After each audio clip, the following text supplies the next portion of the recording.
الحمدللہ رب العالمین والصلاة والسلام علی سید المرسلین اما بعد فاعوذ باللہ من الشیطان الرجیم بسم اللہ الرحمن الرحیم اللہم صلی علی محمد وعلی آل محمد بعدد کل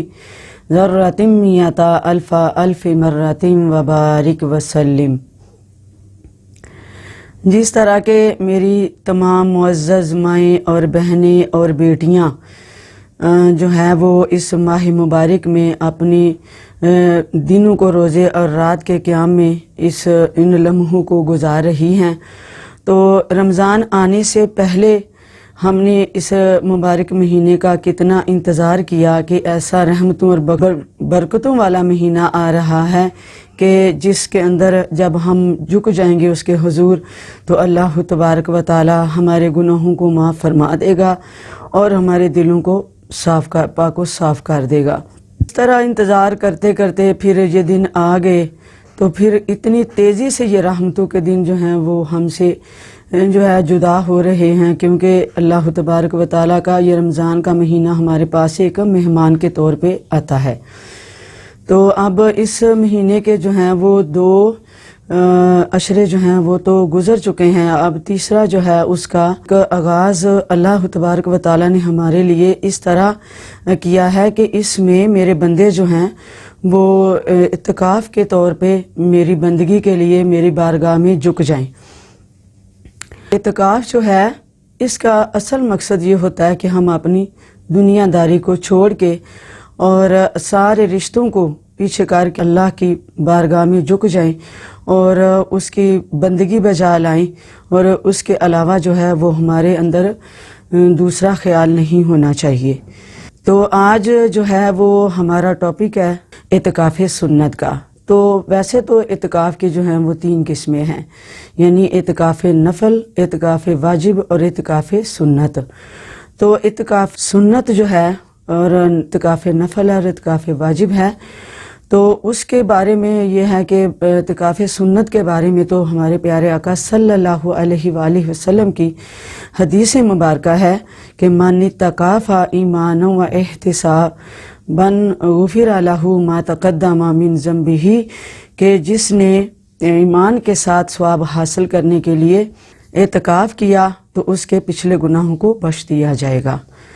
تو اسی ہی طرح حضرت علی کرم اللہ وجہ الکریم کا فرمان علی شان ہے، آپ روایت فرماتے ہیں کہ فرمایا رسول خدا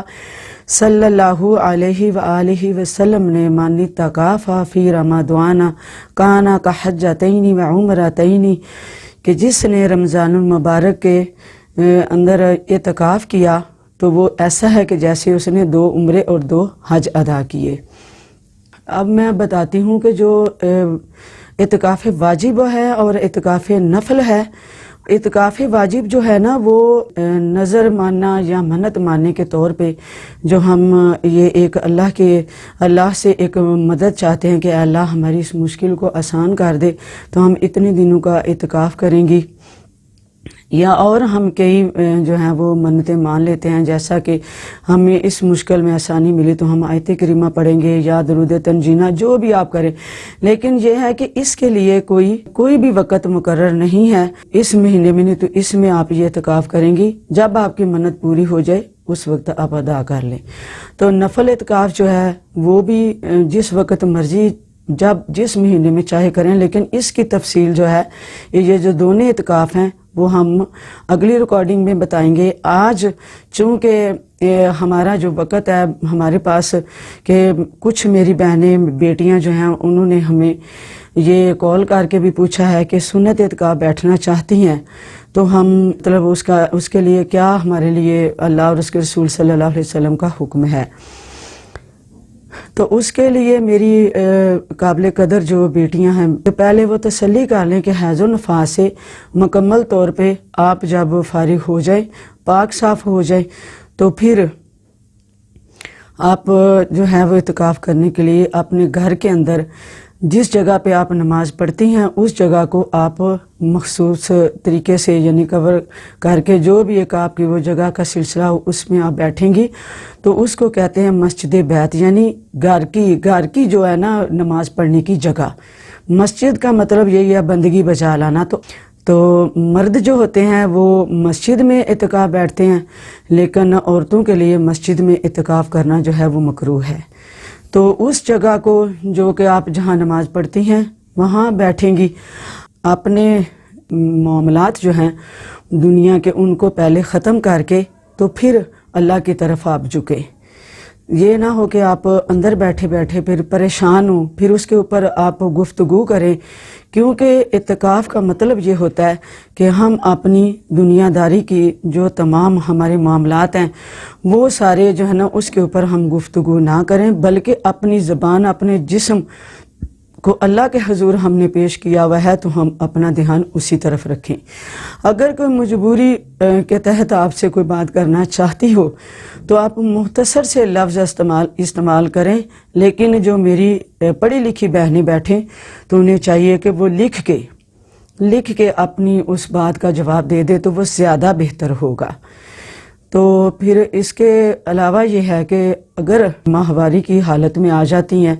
آپ کا اعتکاف ٹوٹ جاتا ہے تو اسی وقت روزہ بھی ٹوٹ جائے گا، اعتکاف بھی ٹوٹ جائے گا، آپ اس جگہ سے علیحدہ ہو جائیں گی۔ اگر کسی کا روزہ ٹوٹ جاتا ہے یا وہ اعتکاف جو ہے وہ ٹوٹ جاتا ہے تو پھر فوراً جب آپ نے اس جگہ سے علیحدہ ہونا ہے تو پھر آپ اس کی قضا جو ہے، اگر کچھ دن باقی ہیں رمضان المبارک کے تو پھر آپ غسل کر کے تو اس کی قضا کر سکتی ہیں 1 دن اور 1 رات کے اعتکاف کے طور پہ، یعنی 1 دن اور 1 رات کا ہی آپ اعتکاف کریں گی تو وہ جو قضا ہوگی وہ ادا ہو جائے گی۔ اگر رمضان المبارک میں میری بہنوں کو موقع نہیں ملتا تو اس کے علاوہ دوسرے دنوں میں آپ جو ہے نا وہ اس کی قضا کر سکتی ہیں، روزہ بھی رکھیں گی اور 1 دن اور 1 رات کا اعتکاف بھی کریں گی۔ تو یہ جو اعتکاف سنت ہے نا یہ سنت کفایہ بھی ہے، یعنی یہ جو اعتکاف سنت ہے اس کا یہ ہے کہ اگر ایک علاقے ایک بستی اگر کوئی بھی بھائی یا ہماری بہن جو ہے وہ اعتکاف کر لیتی ہے تو سارے جو ہے نا وہ اس فرض سے بری ہو جاتے ہیں، اور اگر کوئی بھی نہیں یہ اعتکاف کرتا تو پھر جو تمام کے تمام ادھر رہنے والے ہیں وہ گناہ گار ہو جاتے ہیں۔ اللہ عز و جل ہمیں اس گناہ گاری سے بچا لے، اور میری جو بہنیں ہیں میرے بھائی ہیں جن کو اللہ تعالیٰ نے ہمت دی ہوئی ہے وہ سارے جو ہیں وہ اللہ کے حضور نبی صلی اللہ علیہ وآلہ وسلم ان کے محبوب کی اس سنت کے اوپر عمل کرنے کی ضرور کوشش کریں۔ اللہ تعالیٰ نے ہمیں یہ موقع نصیب کیا ہے، اس کو ہم غنیمت جانیں۔ السلام علیکم ورحمۃ اللہ وبرکاتہ۔